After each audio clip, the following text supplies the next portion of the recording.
Carbon dating हां या ना? जी हां, ज्ञानवापी केस में आज बड़ा दिन माना जा रहा है। कोर्ट आज कार्बन डेटिंग पर फैसला सुना सकता है। कार्बन डेटिंग की जाए या नहीं, इस पर फैसला आ सकता है।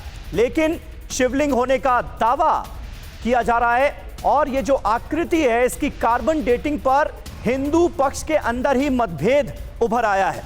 जी हां, दो फाड़ हो गया है। हिंदू पक्ष भी, एक पक्ष कह रहा है कि नहीं, कार्बन डेटिंग की कोई जरूरत नहीं है। दूसरा पक्ष कह रहा है कि नहीं, कार्बन डेटिंग होनी चाहिए, इससे सच सामने आएगा।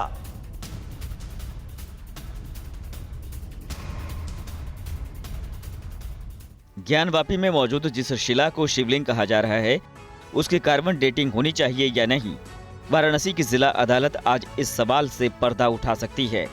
हिंदू पक्ष ने इसकी कार्बन डेटिंग कराने की अपील की है। हालांकि कथित शिवलिंग की कार्बन डेटिंग पर हिंदू वादियों के बीच एक राय नहीं है।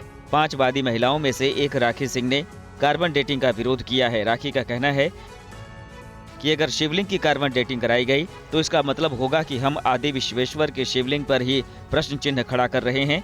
इसलिए किसी भी कीमत पर कार्बन डेटिंग नहीं होने दिया जाएगा। हम इसका पुरजोर विरोध करेंगे। वहीं 5 में से बाकी 4 महिलाओं ने अदालत में कार्बन डेटिंग की मांग की है। इन्हीं की पैरवी विष्णु जैन भी कर रहे हैं।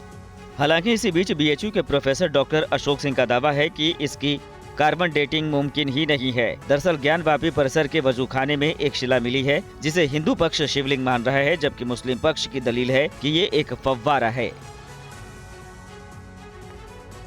और आइए सीधे आपको लिए चलते हैं वाराणसी। कुमार कुंदन वहां से हमारे साथ लाइव इस वक्त जुड़ चुके हैं।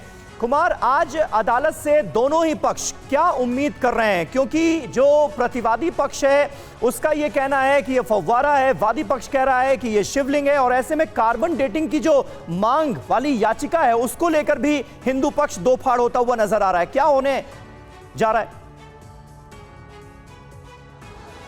देखिए, वादी पक्ष में दो फाड़ होना लाजमी है, क्योंकि एक पक्ष का ऐसा मानना है, राखी सिंह है उसका ऐसा मानना है कि शिवलिंग पे सवाल खड़े करना अपने आप में अतिशयोक्ति है, क्योंकि बाबा विश्वेश्वर पे कोई सवाल खड़ा नहीं कर सकता, पहली बात। दूसरी बात कि अगर आप कार्बन डेटिंग के लिए जाते हैं तो ऐसे में बाबा विश्वेश्वर, जिसको तथाकथित वो मांग रहे हैं, उसको खंडित करना पड़ेगा और उसके भाग को एएसआई लेके जाएगी और उसके बाद उसका सर्वे और जो कुछ भी होगा होगा। ऐसे में खंडित मूर्ति और खंडित शिवलिंग का कोई स्थान नहीं है हिंदू मैथोलॉजी में। तो यही वजह है कि राखी सिंह इस पूरे मामले का विरोध कर रही हैं। जबकि दूसरी तरफ जो दूसरा वादी पक्ष की 4 महिलाएं हैं, जिसमें कि उन लोगों का ऐसा मानना है कि नहीं, इसका बाकायदा एएसआई से जांच होनी चाहिए और कार्बन डेटिंग होनी चाहिए। और अगर कार्बन डेटिंग में किसी भी तरह की कोई परेशानी है तो दूसरे आधुनिक विज्ञान के माध्यम से, जिसमें कि लेज़र टेक्निक या रडार टेक्निक है, इनसे जो है पूरे मामले की जांच होनी चाहिए। अब ये देखना जरूरी है कि अदालत इस तरह के किसी भी टेक्निक को अपनाता है या एएसआई जांच की आदेश देता है भी नहीं, ये भी देखना जरूरी है। क्योंकि प्रतिवादी पक्ष इस पूरे मामले का विरोध कर रहा है, वो तो इसे वजूखाना मान के चल रहा है। मान के क्या, वो कहता है कि ये वजूखाना है, इसमें तो वो कार्बन डेटिंग की याचिका के साथ है या इसके विरोध में है? मतलब प्रतिवादी पक्ष जो है, जो मुस्लिम पक्ष है, वो कार्बन डेटिंग चाहता है या नहीं? प्रतिवादी पक्ष जो है वो भी कार्बन डेटिंग नहीं चाहता है, वो भी विरोध कर रहा है। हालांकि उनके विरोध की वजह कुछ और है।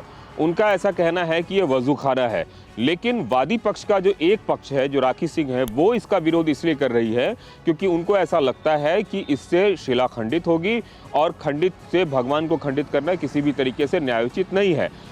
विरोध प्रतिवादी पक्ष का भी है, विरोध वादी पक्ष में भी एक गुट का है, लेकिन दोनों के विरोध का स्वरूप अलग अलग है। समीर, ये समझने की जरूरत है, पहली बात। दूसरी बात, इसका समर्थन अगर कोई कर रहा है तो वो 4 महिलाएं जो कर रही हैं, जिनका पक्ष विष्णु जैन और हरिशंकर जैन रख रहे हैं, वो इसका समर्थन कर रहे हैं। उनका कहना है कि नहीं, शिवलिंग का C14 से होना चाहिए। हालांकि विष्णु जैन ने अपने स्टैंड को थोड़ा मोल्ड किया है। उनका कहना है कि अगर C14 में किसी भी तरह की कोई परेशानी है तो ये एएसआई तय करे कि वह दूसरी कौन सी आधुनिक विधि होगी जिससे कि इस पूरे मामले की तहकीकात और उम्र का हिसाब लगाया जा सके, चाहे वो रडार टेक्निक हो।